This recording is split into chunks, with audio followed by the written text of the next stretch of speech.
Hello there. I am very happy today to have a very special guest with me. She is the author of a very interesting study about possible metals in our tampons. And her name is Dr. Jenni Shearston. Welcome.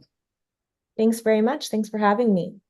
Dr. Shearston, before we get started, I'd like to read your bio to give our audience a sense of who you are. And then I'd like to hear from you, your story, okay? Sure. All right. So Dr. Shearston is an environmental epidemiologist with an interest in environmental monitoring, environmental justice, and community/science partnerships. That sounds very interesting. During her public health career, she has worked on numerous projects in the United States and abroad. Can you give us name of a couple countries outside of the US? Sure. Predominantly in the United Arab Emirates. Okay.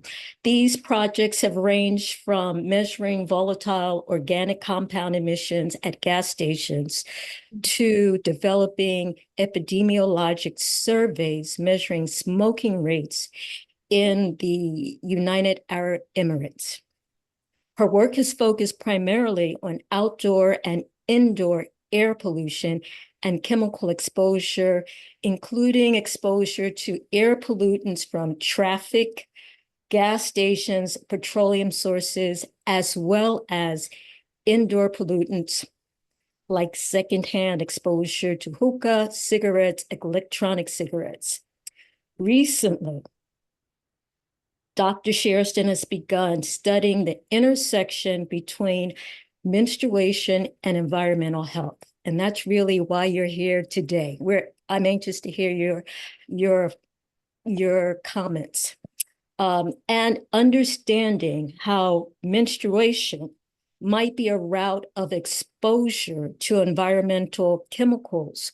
For example, exposure to pesticides through the use of cotton tampons, and an excretion route for PFSS, AS in blood. Wow, that's a lot and very impressive. So it seems as though there was a career shift when you decided, I really want to look at this intersection between tampons and environmental pollution. Am I correct, or is this a stretch? I think not quite. I think it is a natural extension. So I think a good kind of summary of my work is that I'm really interested in chemical exposures generally and the different routes through which we're exposed to chemicals. And air pollution is certainly a very big one. But it is a little bit of a shift in that I'm certainly interested in moving into and am moving into thinking about exposures through menstruation. But I wouldn't say so much a shift in that it's really just another route of exposure to many of the same kinds of chemicals that we would be exposed to in air. Metals are actually emitted by traffic, for example, as part of air pollution. So it sounds like you're already convinced that menstruation is a route for exposure. I'm certainly convinced that it needs to be studied. It hasn't been, and in my opinion, that's the key scientific question, is that we can't assume because we haven't studied something that it isn't a route of exposure. We should learn about it and really begin to understand it. And why is that? I mean, what is it about menstruation that puts women at risk for exposure to chemicals and toxins? I think it's that we need to manage menstruation, that we obviously need to do something in our society to manage the bleeding, to manage the pain. And so then we might be doing something a little bit differently in that time during the year, basically, than we're doing at other time points during the year. So I think using menstrual hygiene products is a great example of that. especially products that are used vaginally, because the vagina can absorb substances and absorb it much better than skin on other parts of the body. I think that leads to this natural question of, well, we really need to understand how chemicals might be absorbed so we can make the best decisions for how we're managing menstruation. Okay, so you would agree that, or would you agree that tampons are the most frequently used menstrual products by women? Let's say, let's limit it to the US. I don't think they're the most frequently used. And I can't answer your question with 100% certainty, which is already a problem, I will say. I should be able to answer it really easily without working in marketing. But I think that pads are actually the most frequently used product, but tampons are very frequently used. Our estimates, this is a super big estimate, it was like 52 to 86% from the literature we could find do use the tampons during a menstrual period. I think that pad use, though, is higher. Yeah. And the difference between a sanitary pad or a liner versus a tampon is that a tampon is actually like a plug that you're inserting into your vagina. And the thought is that the vagina is very permeable. Right, exactly. And that pads, liners could be in contact with labia. They are in contact with skin that can be a bit more permeable, but they're not inserted into the vagina. They're not completely surrounded by very permeable skin the way that a tampon is. All right. So now, before you started looking at metal exposure, had you done studies looking at chemical exposure? And I'm thinking, the endocrine disruptive chemicals. Mm. Yeah, I think that's a really natural question. So we have tested the same group of tampons for a suite of other chemicals as well. Our results aren't finalized yet, so that should be, hopefully, we're in the kind of final manuscript writing stages, and from there we'll submit it for publication. And so there we did test for a variety of other kinds of chemicals, including some endocrine disrupting chemicals. Yeah. Oh, I'm so sorry. No, go right ahead. I know that at least one other study from another group has come out previously and tested for PFAS, the so-called forever chemicals in tampons, and has found them.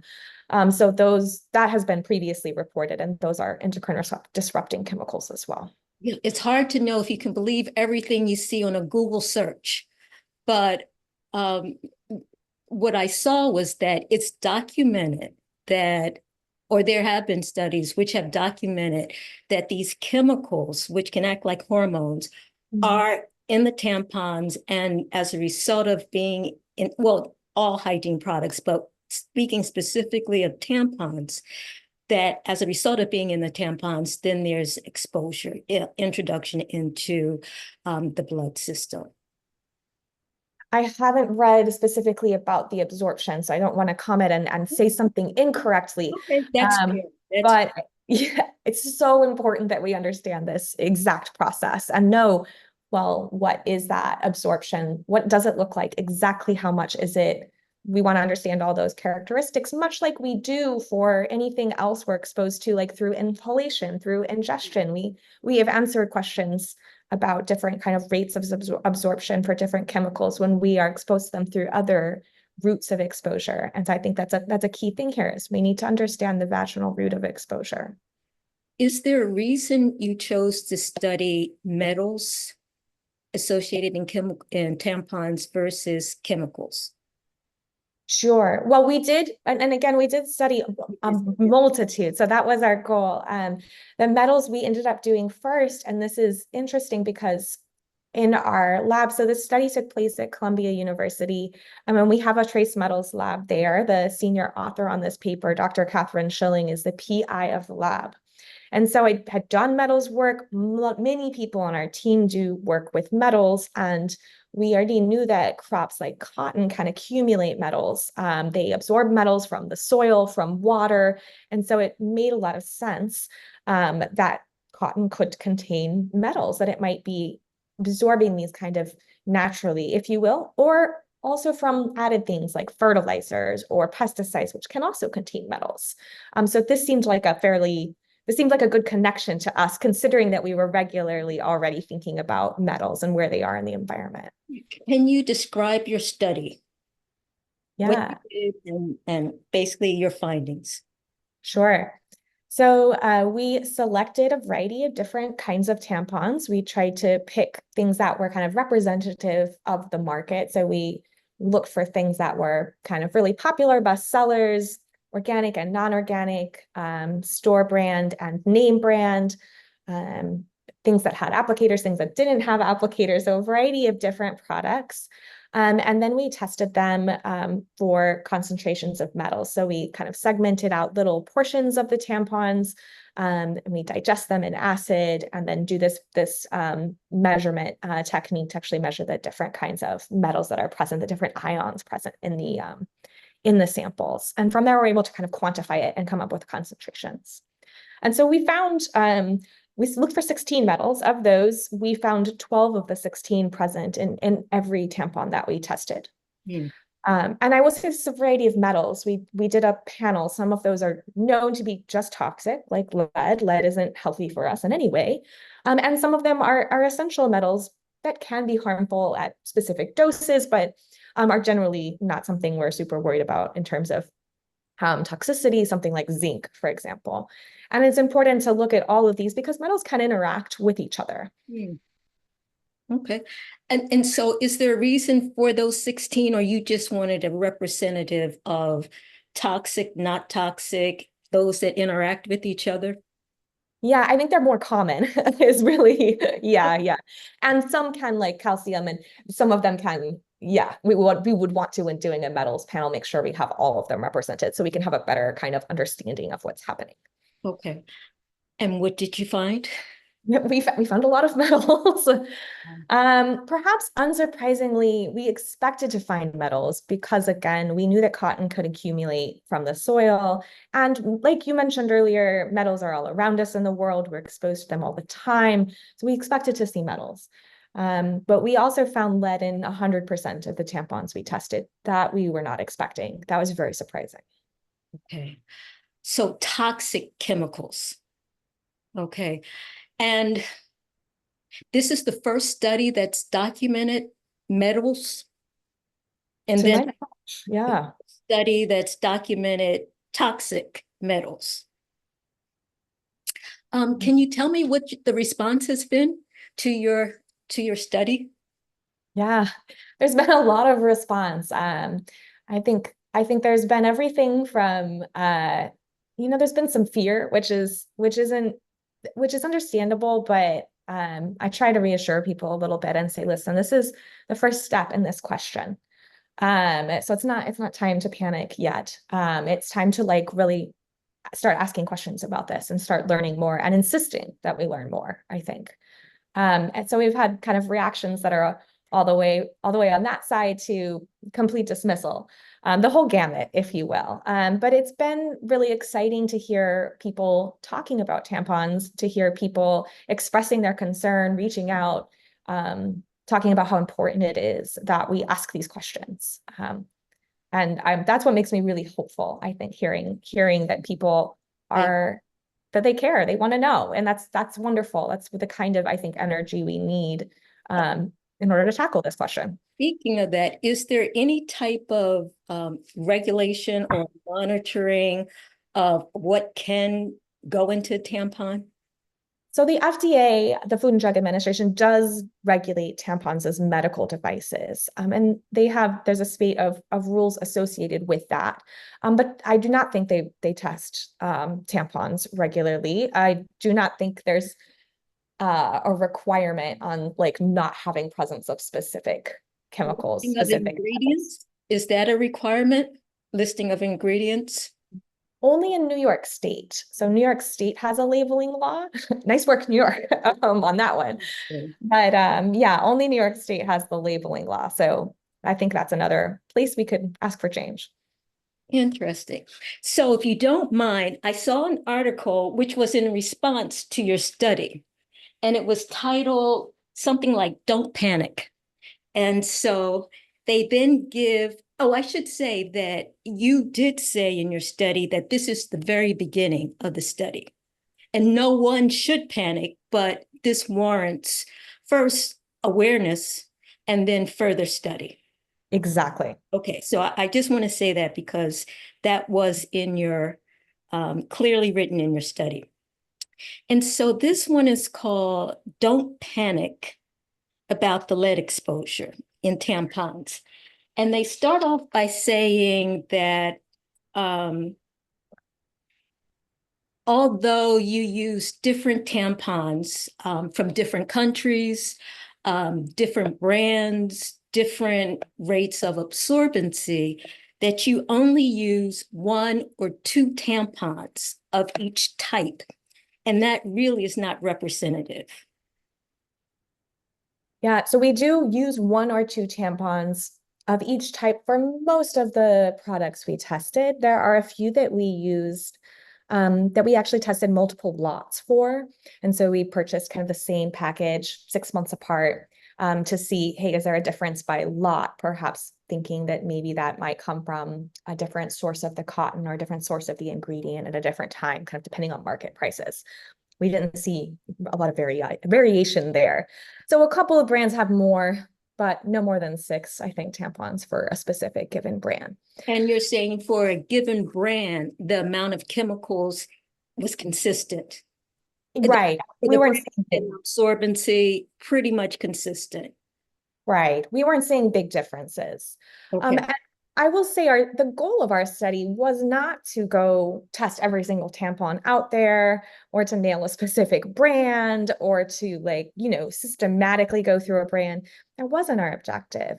Our objective was to get an understanding of, well, is this a thing? Are metals present in tampons? And so rather than say picking one brand and then going and doing 30 tampons from different boxes from that one brand, which would have allowed us to make a conclusion about a brand. Right. We thought, let's actually look at as many different brands as possible. Right. So it's a bit of a different question, I think, being asked that we were asking than I think what the person is writing is saying. Okay.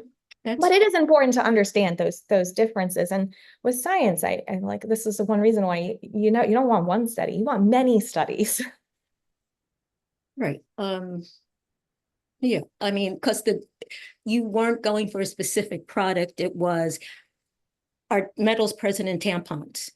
Right. And saying out of the how many different samples? 30 different 30 different. Yes. And they all, whether they were organic, inorganic, store brand, generic, had metals. You got it. Well, that's important to know. The other was interesting. They said the process, taking the cotton, because you do a good job of describing a tampon. There's the inner absorbent material, which is usually cotton. Is that correct? It is cotton or rayon or a blend, and it's not clear always which one is really the predominant material. And it sounds like it varies depending on the cost of those relative products to each other. For the organic products, they were always 100% cotton, but non-organic products it's not clear how much cotton versus how much rayon. Oh, okay. So there's the inner absorbent material and outer covering, and you took samples of both inner and outer. And the way I'm understanding it, you dissolved it in nitric acid, then put it in heat. You heated it for an hour. And what this person said is that isn't consistent with putting a tampon in a vagina, meaning that's a lot of extra manipulation. Absolutely, thank goodness that's not what the vagina does, right? Yes. So I like to think about this, and the way I like to talk about the study is that the goal of the study was not to determine can the body absorb metals from tampons. That's a really important question, but it's not right. That's not what we asked. What we asked was, are there metals in the tampons? And that's a first step question. It's the first step, because if there aren't metals in the tampons, we're not going to do steps 2 through 7. Like that's not going to happen, right? It's step number 1. And it's also why I have urged people not to panic, is because it is step number 1. The metals are present in the tampons. but we don't know if the metals can come out of the tampons.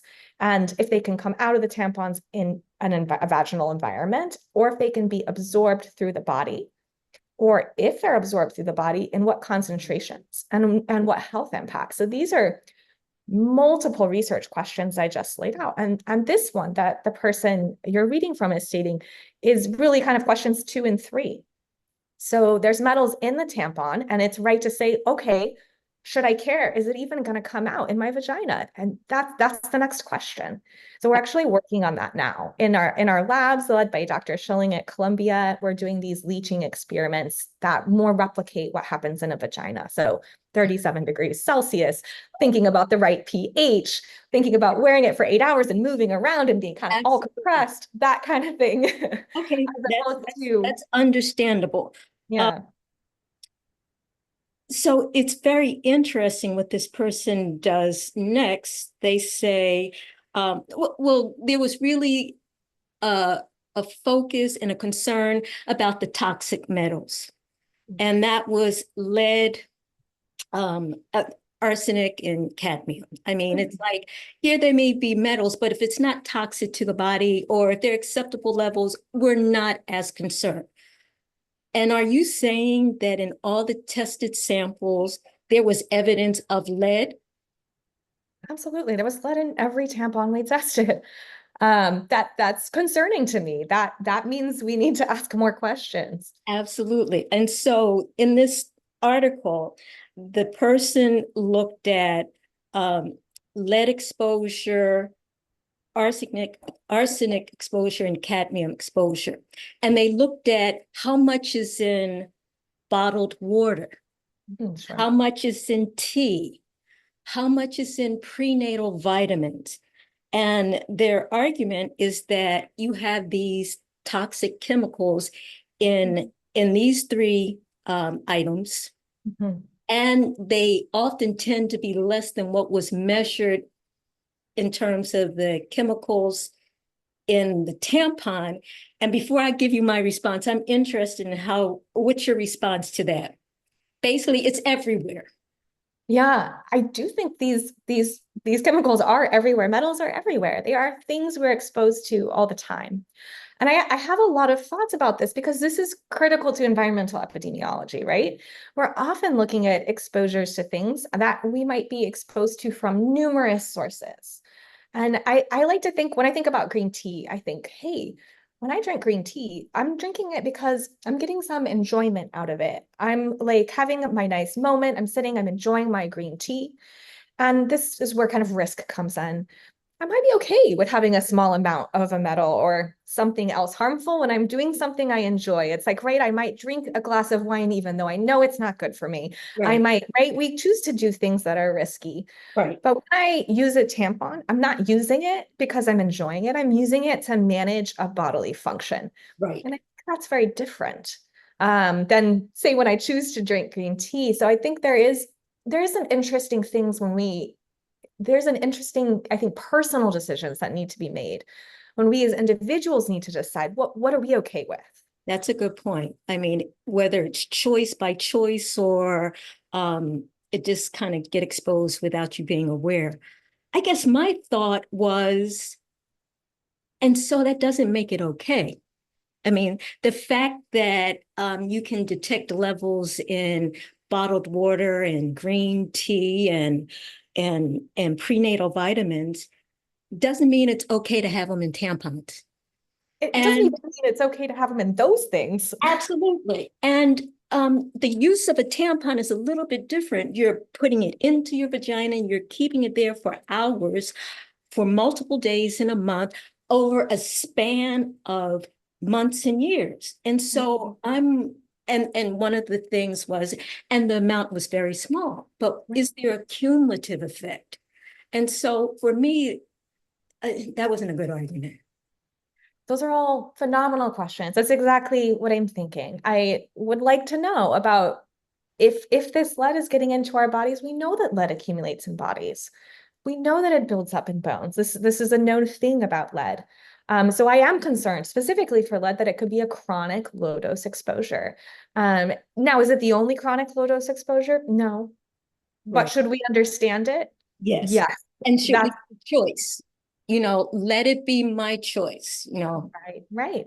Okay. And so this is a point of clarification because this person said that there were established safe limits to the amount of lead someone can be exposed to.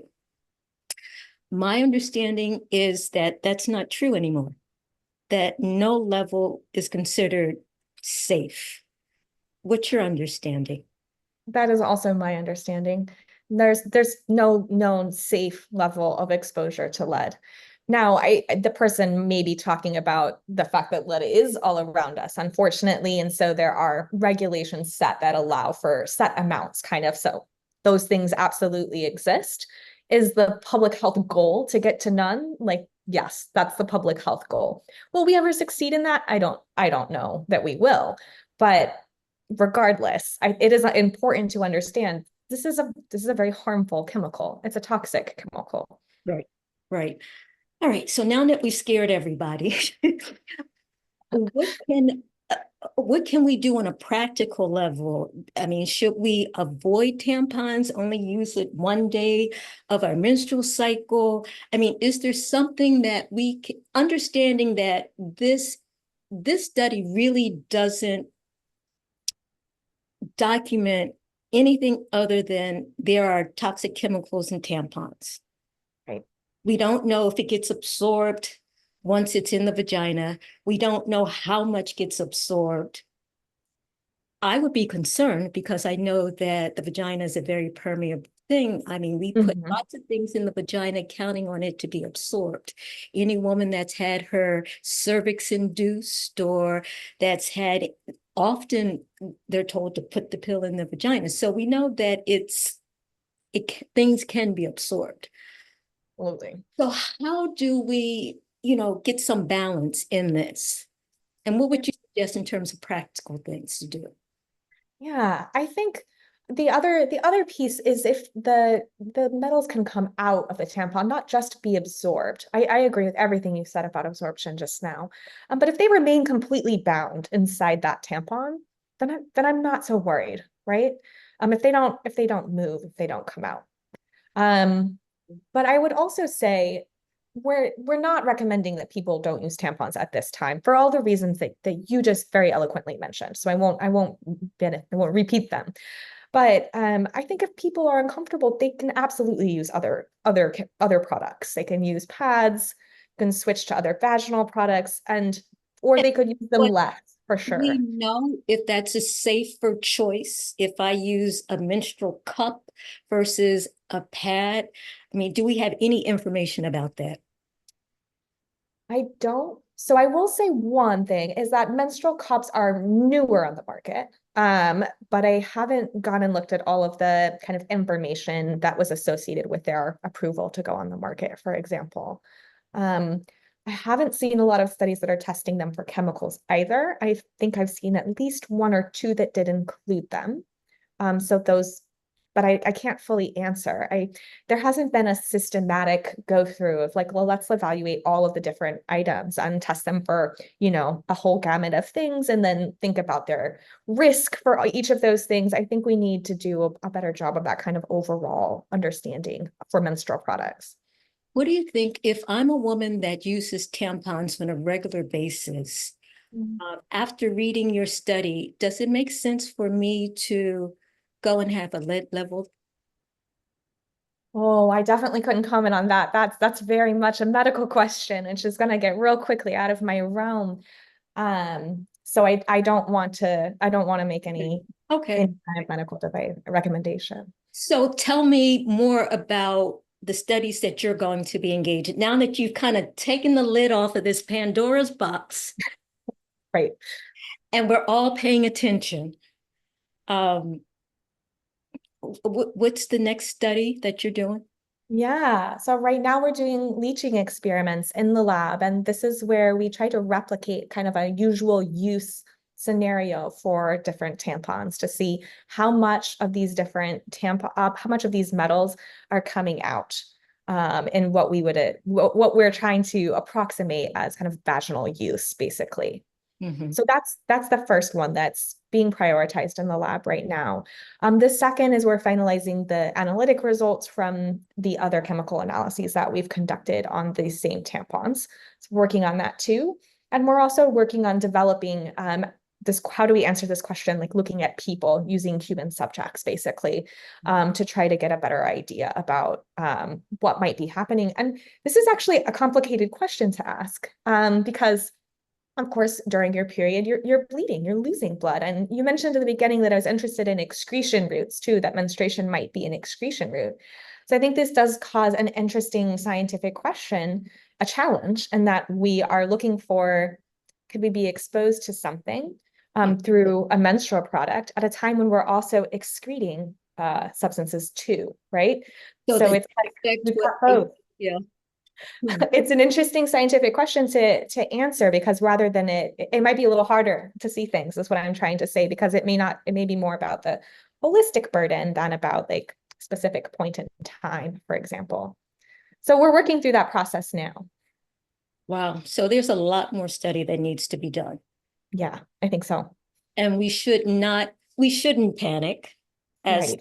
as the article suggests, but we shouldn't put our heads in the sand either. I would think that has there been any response from the manufacturers of tampons? Not that I've heard of. That's very interesting. That's very interesting. I think these are all very important questions that I'm so grateful that you and your colleagues are doing this study. I mean, I was really impressed with it. Thank you. It's very exciting to be able to start answering these questions and to start asking them as well. Yes, yes. It's things that we need to be aware of. And I guess the point that you made that really hit home is tell me what's in it and let me make a choice. Exactly. Exactly. Yeah. I think about we all use the products we choose to use to manage our menstruation for so many reasons, right? That are often specific to us. Like, am I going to be home tonight? Yes. How much money do I have? What happens to be where I am when my period starts? Maybe it came early. Like, there's so many personal reasons that have to do with why you choose the products you choose. And I think more information here is better. That's right. Thank you so much. It was a pleasure talking to you. I hope I will get to see that next study and we can have a follow-up conversation. That's great. Thanks so much for a really wonderful, nuanced conversation. Thank you. Take care. Goodbye. Thank you.